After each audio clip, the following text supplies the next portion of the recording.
is $25 billion.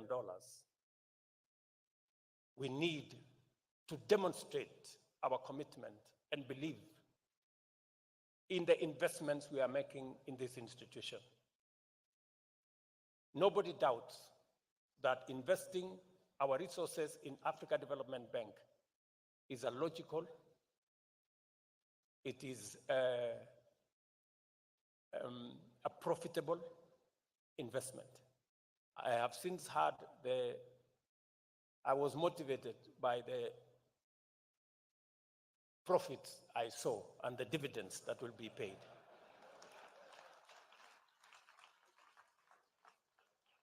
And I think it's a very worthwhile investment. I want to encourage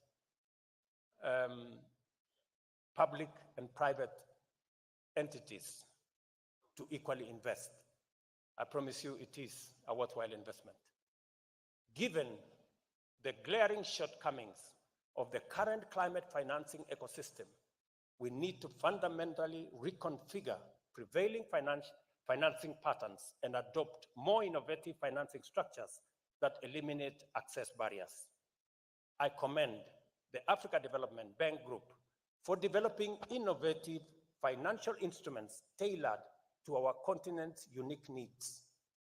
These instruments are more ambitious in financing and our significant development projects, including heavy investments in smart agriculture and clean energy generation. However, more financial resources need to be channeled towards climate adaptation in Africa. At my last meeting with President Adesina, we were discussing them extending our water program, which we started with the Africa Development Bank, to phase 3, where we are discussing now a $400 million facility with the African Development Bank for water harvesting, water storage, and irrigation that will support Kenya's food security, especially in the context of the effects of climate change.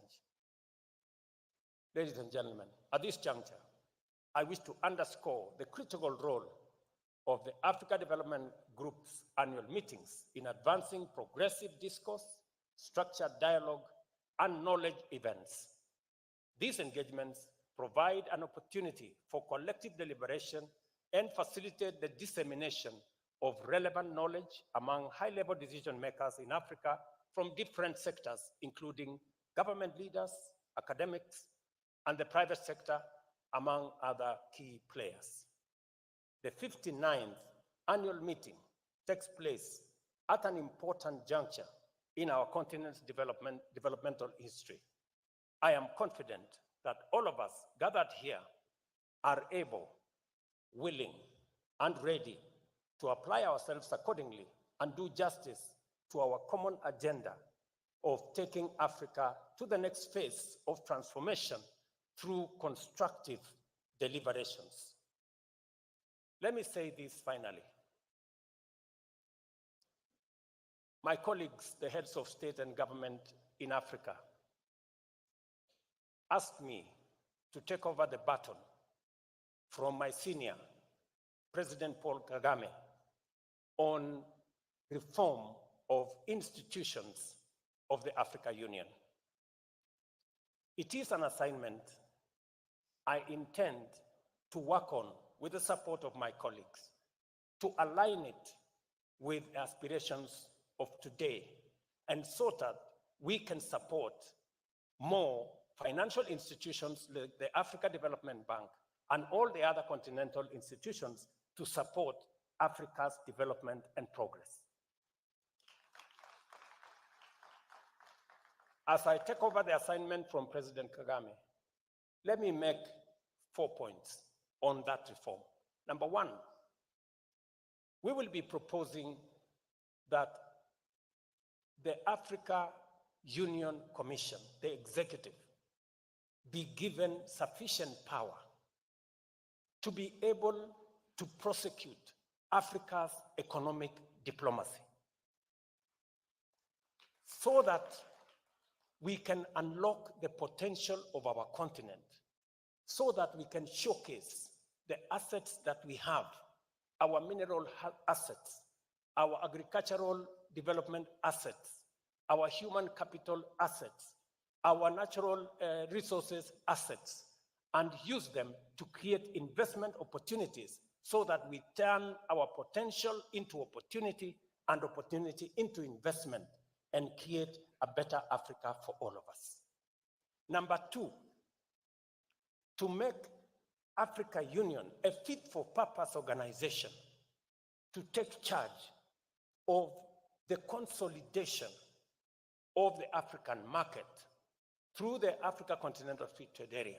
Today, in Africa, intra-Africa trade is only 15%. Intra-Asian trade is 60%. Intra-European trade is 70%. Intra-Africa trade is 15%. We are struggling looking for markets everywhere except in our continent. We must believe in ourselves. We must first sell to the market that we have in our continent. It is the silver bullet.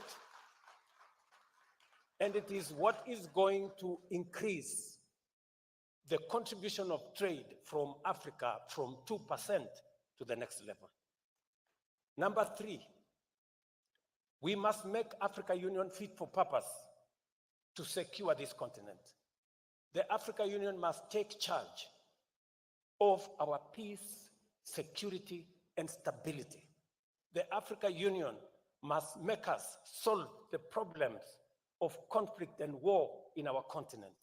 We cannot progress as a continent if there is war in Sudan, there is trouble in Somalia, there is problems in DRC, there is problems in the Sahel. We must take charge of our security. We must take charge of our stability, and Africa Union must step forward to be counted to provide that cover. And finally, the Africa Union must work with us to close the infrastructure gap. We will be proposing 4 assignments. The Africa Union was initially a liberation movement. We must repurpose it. We must re-engineer it so that it addresses the challenges of the moment. We will also be making a proposal to have a much more accountable Africa Union. Today, the Pan-African Parliament has no connection to the Africa Union executive. We are proposing that we are going to reduce the size of the Pan-African Parliament to make it much more cost-effective from 275 members to 100 members. 1 woman, 1 man from every country. And make it a full-time organization. Let it approve the budget of the Africa Union. Today, the budget of the Africa Union is approved by people who are not people's representatives. We want the people of Africa to take charge of this continent. And finally, we must bring about the Africa Court of Justice so that we can sort out our issues. We don't want any African to be dragged to courts elsewhere to sort out our issues.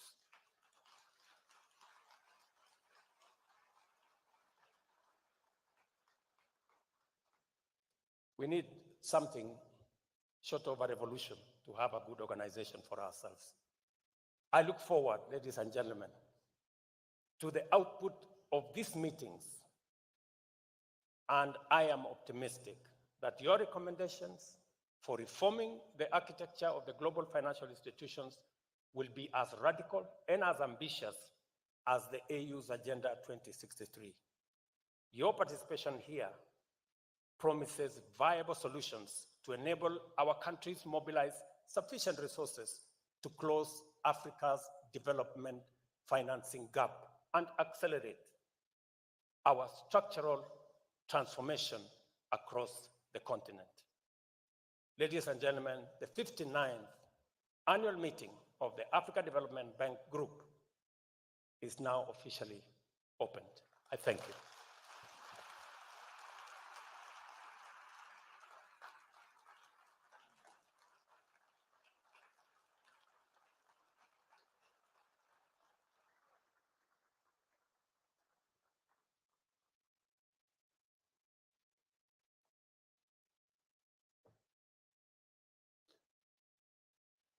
If you don't mind, please keep standing, and let's give one more big round of applause to the President.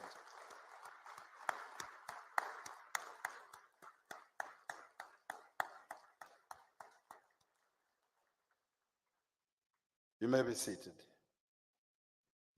Now there's a challenge between President Ruto and President Adesina as to who is more passionate evangelist.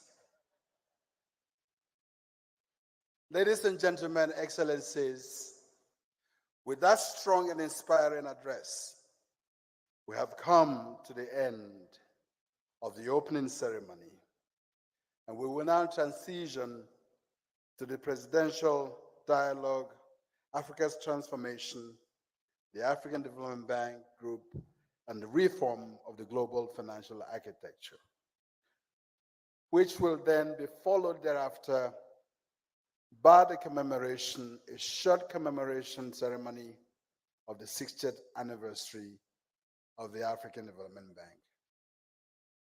Thank you so much for being with us at this opening. The meeting continues, and I hand over to the team responsible for the dialogue. Thank you for having me.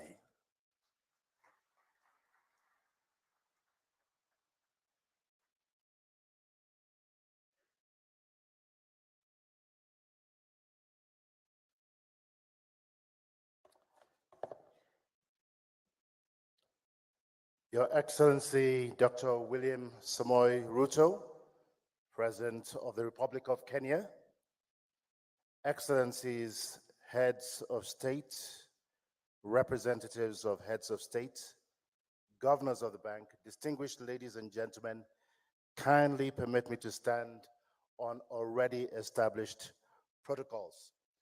Once again, Karibu. Wow. That's the first time Karibu has been met with silence, so I'm going to say that once again. Karibu. Now that's a little bit more enthusiastic. I think we're getting into it.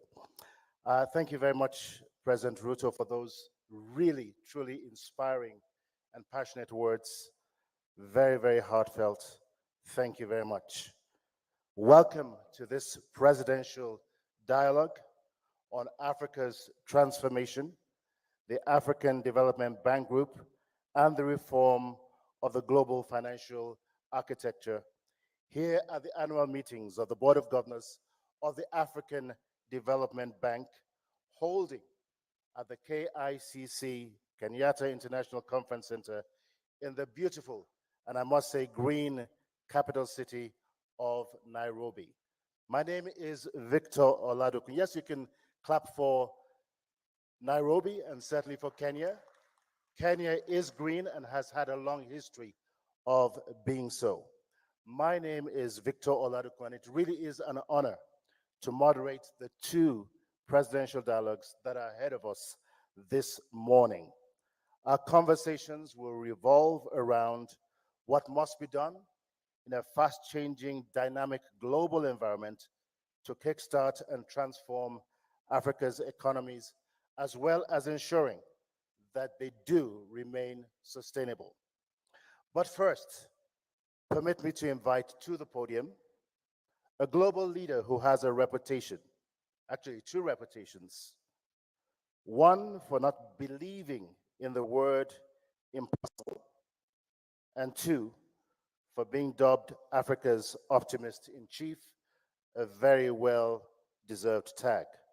Not because he is unaware of the continent's many challenges, but because he strongly believes that under any circumstances, change is possible. Please join me in welcoming to the podium once again the President of the African Development Bank Group, Dr. Akinwumi Additional, as he comes forward to provide opening remarks.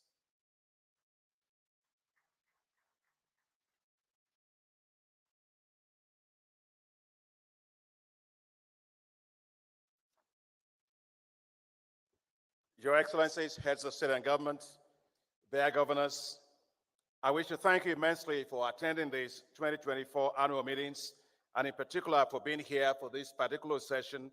It's a debate or conversation with you heads of state and government about the issues of the transformation or the reforms of the global financial architecture, the African Development Bank, and of course, Africa's transformation. This is one topic that I know is close to your heart, as you all have been advocating for the reform of global financial architecture, the reforms of the United Nations, including United Nations Security Council, and we just heard from His Excellency President Ruto all about that. And why is that being done, or why is that necessary? That's to ensure that Africa's voice is heard, that Africa's priorities are in fact prioritized, that Africa's financial needs are appropriately considered, that there is equity, fairness, and justice in dealing with the most pressing challenge of our time, climate change.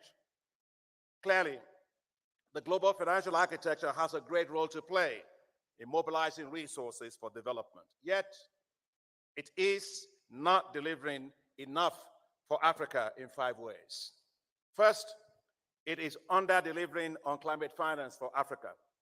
Today, while Africa's climate finance needs are in the order of $277 billion annually, the global financial architecture delivers only $30 billion for Africa, a continent that contributes the least to climate change and which suffers disproportionately from its negative effects, as we have seen in several countries. Second, the global financial system is not delivering financing at scale needed for accelerated development to meet the SDGs. United Nations Secretary General Antonio Guterres has noted that the financing need now has moved from $2.5 trillion to $4 trillion annually. Africa alone will need $1.3 trillion. With SDGs, of course, due to lack of adequate financing, Africa will not be able to meet SDGs by 2030 under the current trajectory. Third, the COVID-19 pandemic showed the huge divergences in financing capacities to deal with global pandemics and its effects between developed countries and developing countries.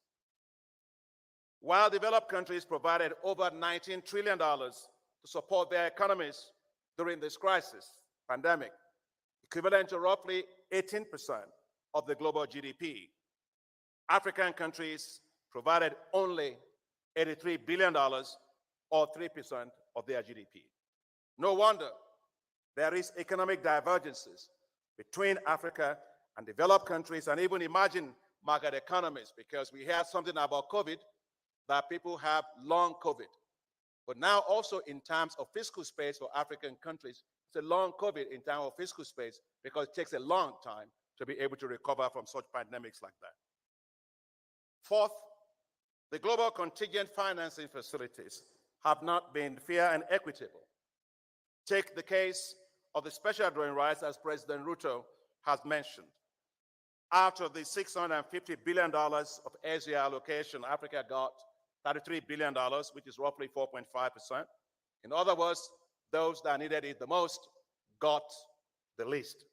However, I want to really thank the IMF. I want to thank my sister, Kristalina Georgieva, and all our team at IMF, and of course the IMF board, for recently approving the use of SDRs as hybrid capital, which of course multilateral development banks like us can leverage 3 to 4 times and deliver greater impact based on the model that the African Development Bank and the Inter-American Development Bank have developed.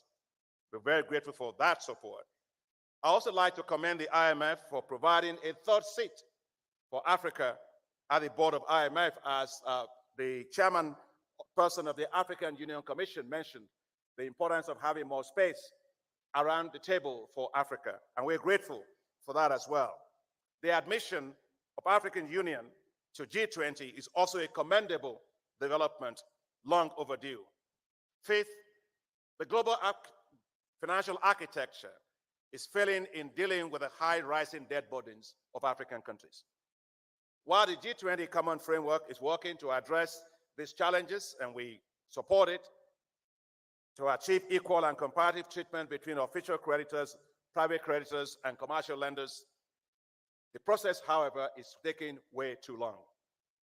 Unfortunately, we shouldn't forget that Africa went through things like that in the 90s. The Multilateral Debt Relief Initiative, also the Highly Indebted Poor Country Initiative, that just dragged on, and unfortunately, we had a lost decade because of that. There's therefore a need for speedier, comprehensive resolution of debt burdens of countries. It's hard to run up a hill with a backpack of sand behind one's back. So while globally the Debt Service Suspension Initiative helped to defer due debt service payments, it only postponed it. It did not solve the problem. There is need for more timely, comprehensive debt treatment, debt restructuring, and debt resolution for African countries. And finally, Your Excellencies, the rules of global taxation, as President Ruto rightly mentioned, need to be modified to ensure that they are serving developing countries. Cooperation across jurisdictional tax rules is needed to avoid Africa losing taxes to multinational corporations that do illicit capital flows. And sometimes I hear a lot about illicit capital flows. It's not just African countries. In fact, quite a lot of multinational corporations have more lawyers, they have more accountants, they have more people than the whole country has.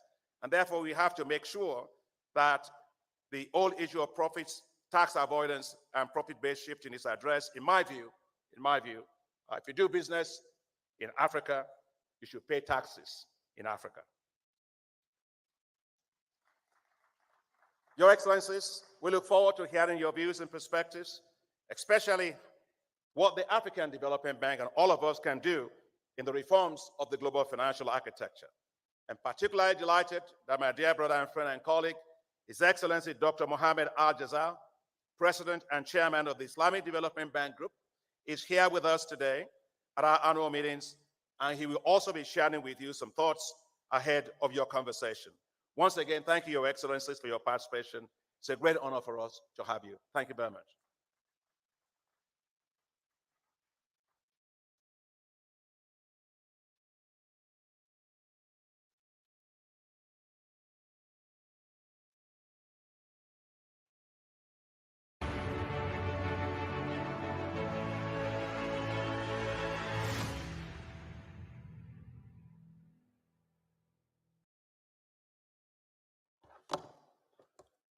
Just as Dr. Adeshina mentioned a few moments ago, we'd like to use this opportunity to welcome to the podium a friend of Africa and a friend of the African Development Bank, His Excellency Dr. Mohamed Al-Jazal, President of the Islamic Development Bank, to give his keynote address.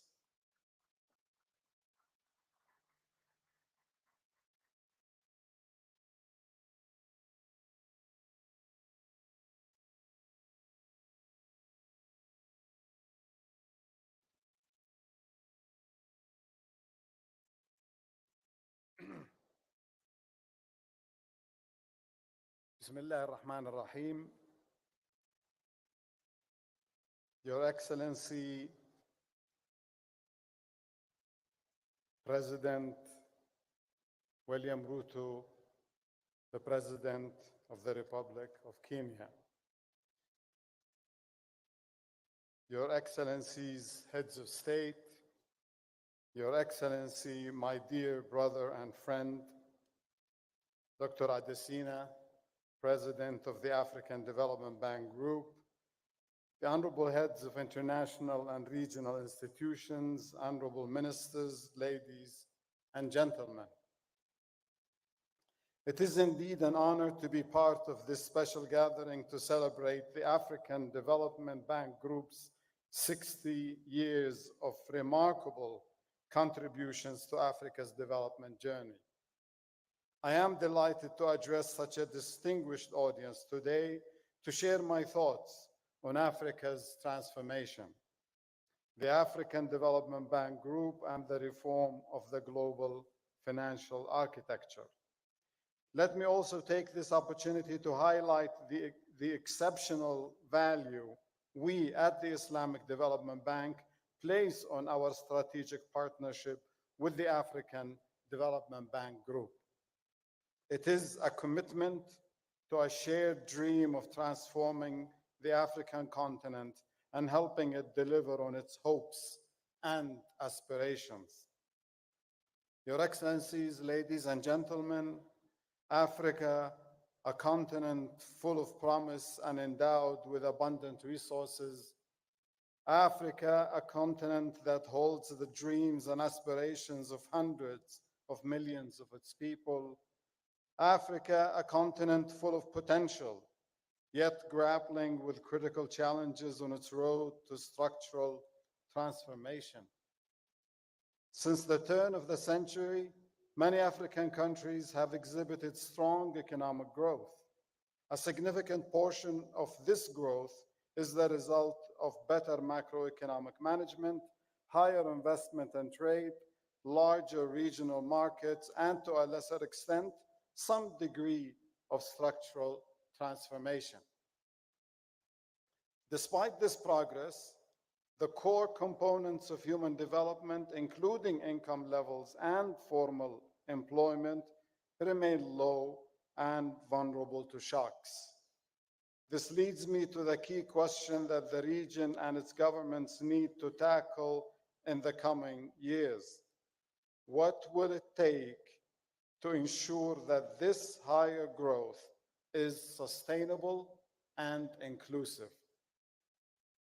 To foster and sustain development gains, economic growth alone is insufficient. African countries need to deepen their structural transformation to ensure a prosperous and secure future for all Africans. The priority will be on transforming natural resource-driven economies into knowledge-driven ones, while taking advantage of the region's demographic dividend. Reforms ought to focus on fostering a more conducive business environment to enhance competitiveness and encourage initiatives that take advantage of regional growth opportunities. In this regard, the African Continental Free Trade Area offers a huge potential for building regional supply chains, developing intra-African production networks in manufactured goods, and enhancing competitiveness. Excellencies, ladies and gentlemen, Africa is on the ascent, and I am optimistic about its development prospects. However, recent estimates suggest that Africa will require an additional $200 billion annually to achieve the SDGs by 2030. Moreover, it is becoming increasingly evident that the current global financial system will not be able to provide the necessary support to achieve the ambitious transformative agenda of Africa. It is thus not surprising that there are calls for a rethink of this framework to make it more efficient and just, giving a greater voice to the global South.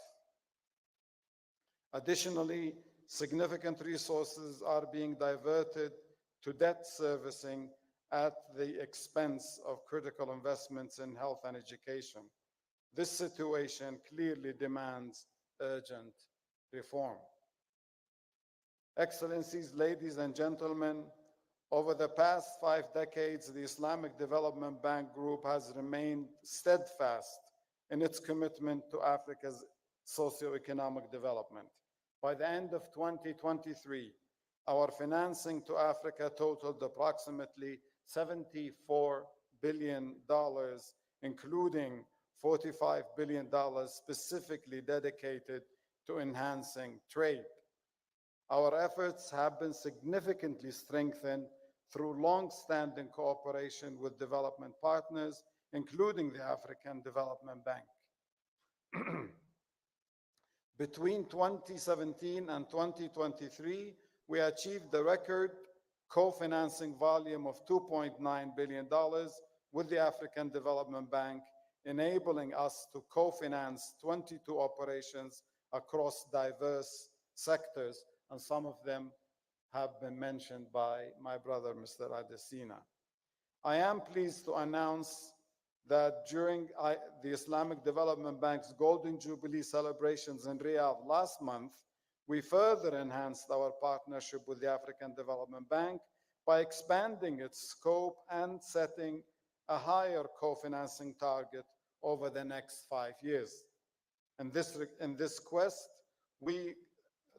where collaboration is paramount for success, the role of the Arab Coordination Group, or the ACG, in fostering development and progress across the African continent cannot be underestimated. To this end, the ACG has been a long-standing supporter of African countries and has cumulatively invested over $220 billion in the region to date. Bolstering its support for African partner countries, in November 2023, the ACG pledged a $50 billion financing envelope over the next 7 years to help build resilient infrastructure and inclusive societies in the African continent. Excellencies, ladies and gentlemen, we share common dreams for Africa, a continent free of poverty where no one is left behind, a continent of hope and prosperity driven by innovation and entrepreneurship, a continent providing meaningful employment opportunities for its youth.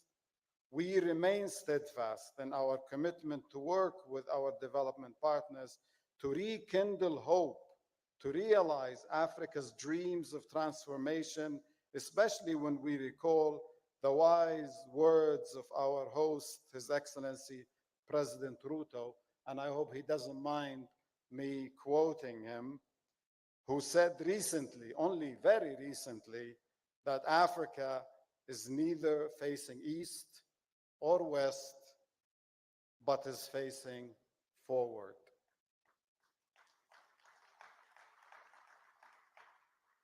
I wish you all successful deliberations throughout the remainder of this dialogue. I look forward to positive impact these discussions will have on shaping our strategies and actions to mobilize affordable financing for Africa's inclusive growth and structural transformation. Thank you very much. Wassalamu alaikum wa rahmatullahi wa barakatuh.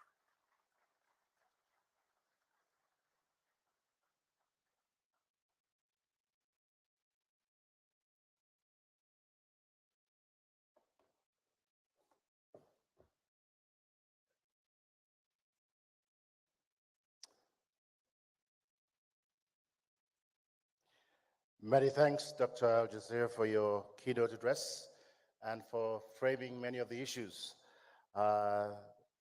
which will surround much of the presidential dialogues that have been convened this afternoon, or this morning and afternoon. At this point, I would like to invite members of the first presidential dialogue panel to take their seats on the platform. So, distinguished ladies and gentlemen, please welcome His Excellency Mr. Musa Faki Mahamat, Chairperson of the African Union Commission.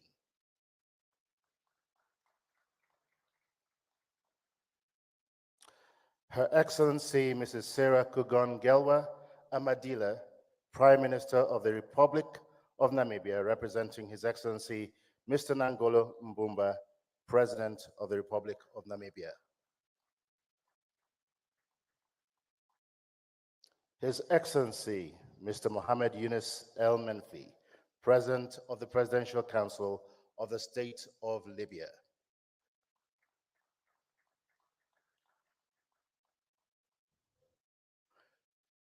His Excellency Mr. Paul Kagame, President of the Republic of Rwanda.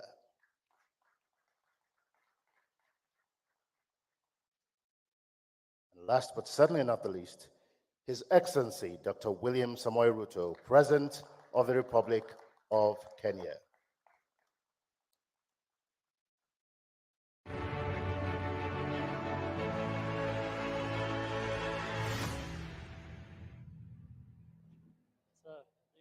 Thank you, Excellencies, for joining us on this panel. Just a few rules here. One, because we are running behind time by probably almost 50 minutes. Each one of you will have about 3 minutes to respond to each of the questions that are posed to you. But I'd like to kickstart this dialogue, first of all, with a question for President Ruto. Just last week, you took America by storm. You were the talk of the town for a considerable amount of time in Atlanta and in Washington, D.C., the first African leader to go on a state visit to Washington, D.C. in 50 years. From all indications, a very, very successful mission, and we say congratulations to you and to Kenya. Now, for quite a while, you've been a very vocal advocate for reforming the global financial architecture, and we've heard much from you today. You've pretty much given us a tour de force of what Africa needs and what Africa needs to do. Now, considering that change is usually slow and not as quick as we anticipate it or want it to be, in terms of priorities in the short term, what do you think Africa should focus on, and what should be the major priorities moving forward? Thank you very much. And again, let me take this opportunity to welcome all of us to Nairobi and Kenya. It is said that half the solution to a problem is identifying that there exists a problem. For a very long time, many people did not admit that there was something fundamentally wrong with the international financial architecture. In fact, initially, when voices were raised, they were dismissed. But I want to say today we are very proud, those of us, especially from this continent, who raised our voices, that today the conversation in the world is no longer whether we have a fit-for-purpose international financial architecture. Everybody admits that there is something fundamentally wrong with it. The issue in conversation now is where, how do we reform it? So the issue of reform is settled. It must be done. And I think it begins with, once we understand the problem, then it begins with, where do we start? I think what we are saying is we need a financial architecture that has the following characteristics. Number one, long-term financing. 40 years, grace period, 10 years, or something in that order. Number two, low interest rates, concessional financing, including, where possible, grants. Number three, we also need financing at scale. The quantum is very important. And then number four, we also need financing that is agile, that is flexible, especially that responds, that is climate sensitive, so that if there are shocks, that financial architecture must be responsive, because climate change is the new normal. Switching from drought to floods progressively is becoming what it is. In Kenya, we had drought a year ago that decimated 2.5 million heads of livestock. This year, we're in floods that has taken the lives of 200 Kenyans. So this is the new reality. So the financial architecture that must be in place must respond to this climate reality that we have. And finally, is to be sensitive to sustainability. So our priority is to sort out the financial architecture, that's number one. Number two, our priority is to make sure that this continent, with its tremendous potential, we move it from potential to opportunity, from opportunity to investment. And finally, as I have said, even as we try to do something outside, we must also do something inside.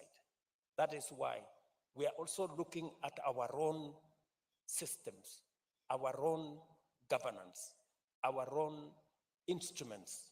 And that's why we are discussing, even internally, reform of the Africa Union, so that we are aligned as we reform the international financial architecture, as we reform the investment space to create opportunity for our assets.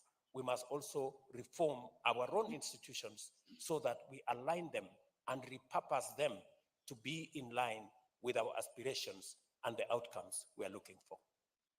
Thank you very much, President Ruto. In other words, reform is a two-way street. It's not just one way. But allow me to follow up very quickly. As we all know, Kenya and a number of other countries have been buffeted very devastatingly by extreme weather conditions, unpredictable weather conditions. And I think the projections for Kenya and other countries in the region are that over the next 7 years, we're still likely to see the same kind of weather patterns that we've seen this year.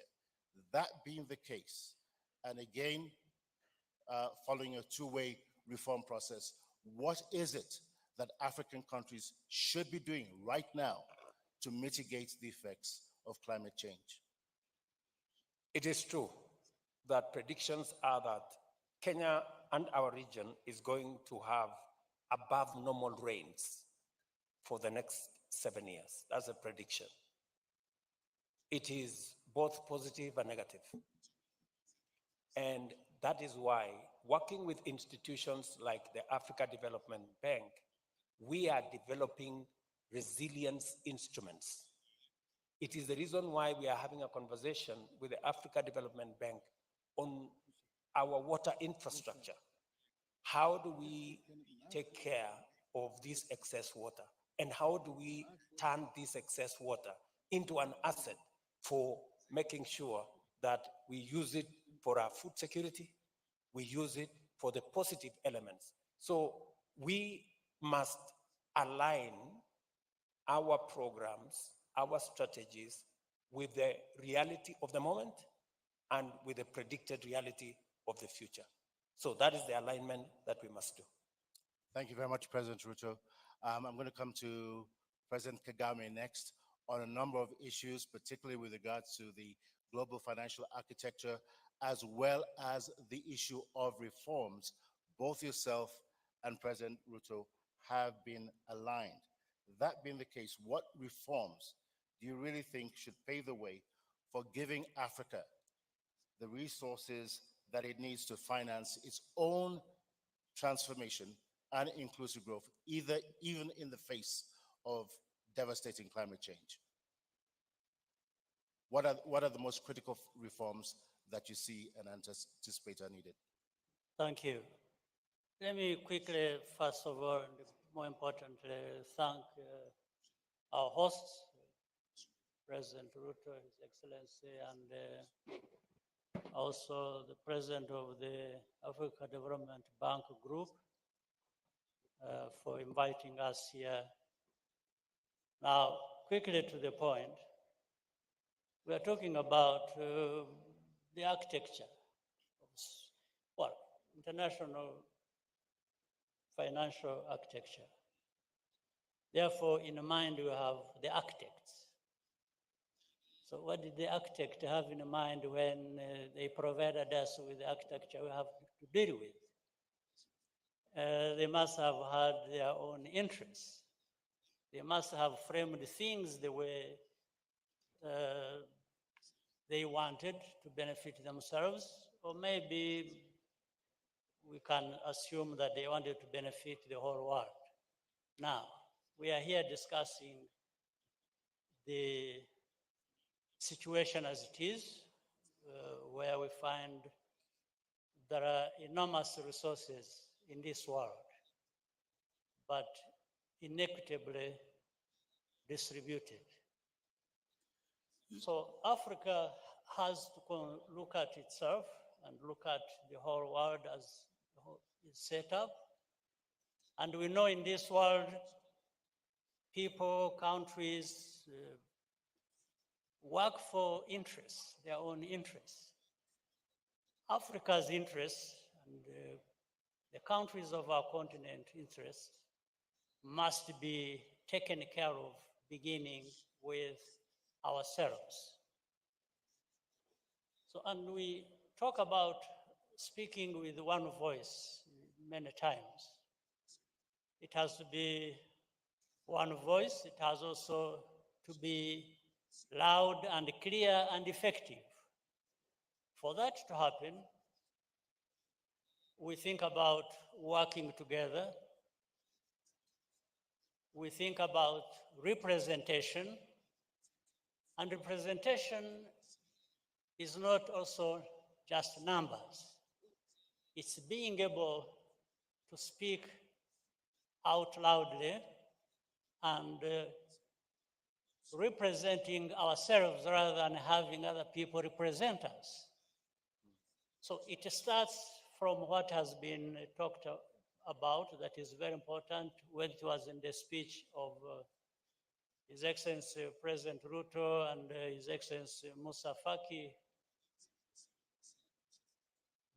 Therefore, the reforms we are talking about is how do we disrupt, if you will, the current architecture as we have it, so that it includes significantly and visibly the interests of our continent.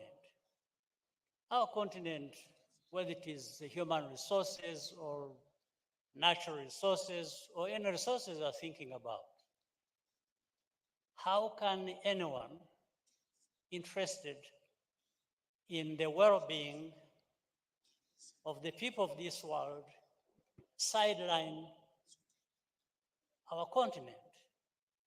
In actual fact, if you look at the facts as they are, in a few decades, the only place in this world that will be having a growing middle class is Africa, the only one. So it is even in the interest of the rest of the world that has marginalized Africa to contribute to the well-being of our continent, because the growth of Africa based on this middle class feeds into the growth of the rest of the world.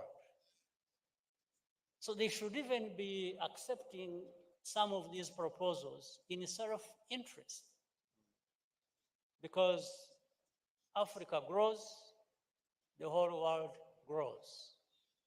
But Africa cannot wait to be handed this opportunity by anybody else. We therefore must be on the front line, really fighting for this right, and therefore for ourselves, but also which contributes to the well-being of the rest of the world. President Kagame, I want to be a little bit provocative here. I've been coming to Kenya for probably 30 years, and there are places that I used to know that I no longer recognize. Why? Because the city's architects have changed the landscape. Now, most of the Bretton Woods institutions were created 60 to 80 years ago at a different time from the one that we live in. So, if we're going to talk about reform, it's not just the access to resources. It's looking at those institutions that were created back then and asking the question, are they still relevant to the needs of today? What is your thought about redesigning a lot of these institutions to make them fit for purpose? Well, absolutely. It's a no-brainer that what worked 50 years ago or designed 50 years ago, things have changed, and therefore a rethink of a new design that fits the purpose must be into play. There's no question about it. But here what we are talking about is not simply an argument of whether, this is fit for purpose or this. I think everybody understands that point. But there are philosophies, if you will, or interests or that operate behind that. For us in Africa, we are hard pressed to see that there is a change of these and in the design of these institutions. But maybe the way the institutions are set up, benefiting some parts of the world, those in those parts of the world are not interested in having the change happen because it gives them control, it gives them say over other people's resources even. So it's not that people don't understand. Especially for Africa, we understand it better because of how we are affected. But the other parts of the world that have the power and control, it's also not because they don't understand, but it is because that it serves them very well, benefits them, that they are not interested or they are slow in allowing change to happen. So it's not a very complicated thing to understand. Everybody understands that. What is complicated is to reach this understanding and compromise that we don't lose anything by having everybody benefit as we should benefit, all of us. That's where the issue lies. And therefore, the reforms are based on this thinking. We are only looking for the pathways to having the reforms implemented that provide us with less costs than having to fight so much over what is obvious that actually benefits all of us, as I say. Thank you very much, President Kagame. I'm going to come next to President Al-Menfi. Let me bring it closer home. Obviously, your country has had quite a number of challenges economically in recent times. What areas do you think that the African Development Bank can support Libya in the best to help you reach that last mile of reaching economic transformation in your country?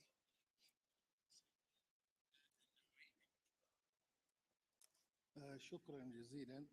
أنا أعطي فرصة حتى للترجمة إذا كان في.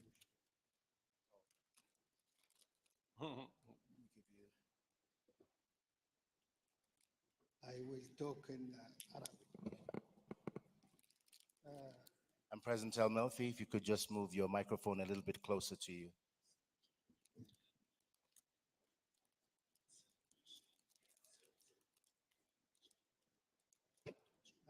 في البداية أحب أن أشكر فخامة الرئيس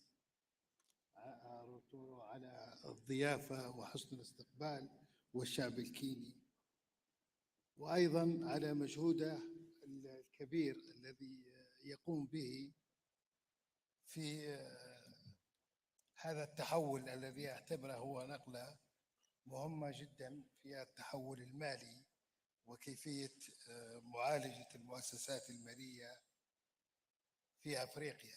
والحقيقة أيضا أريد أن أؤكد على نقطة أخرى، وهو أن أحيانا في بعض الدول الأفريقية الحاجة تكون للعناصر الفنية وللخبرات وليس المالية، وهذا ما يسمى بالتوأمة وما يسمى بالتكامل المالي داخل أفريقيا، والذي نرجو أن يكون هو الطموح الذي نريد أن نصل عليه.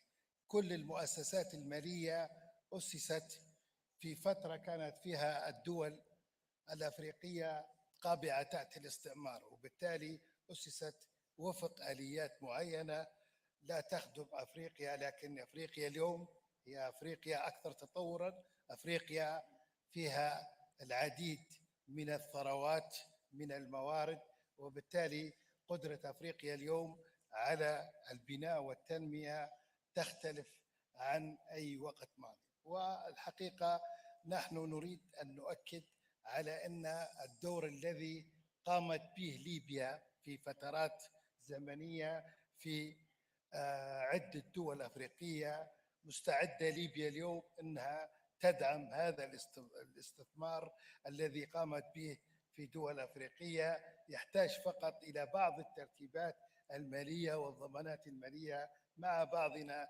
كأفارقة. فليبيا مثال، ربما تكون ليبيا في استقرارها السياسي هي العنصر الذي سيساعد هذه المؤسسات المالية، وخصوصا أننا نتحدث الآن على 3 مؤسسات مالية مهمة جدا، والحديث فيها عن البنك الأفريقي للتنمية وكذلك البنك الأفريقي للاستثمار الذي يوجد الآن في طرابلس، ونحن بصدد يعني استكمال كل الإجراءات التنفيذية الخاصة به، وسيكون داعم في العديد من الدول الأفريقية، وربما هو سيكون إضافة حقيقية للاستقرار المالي في أفريقيا.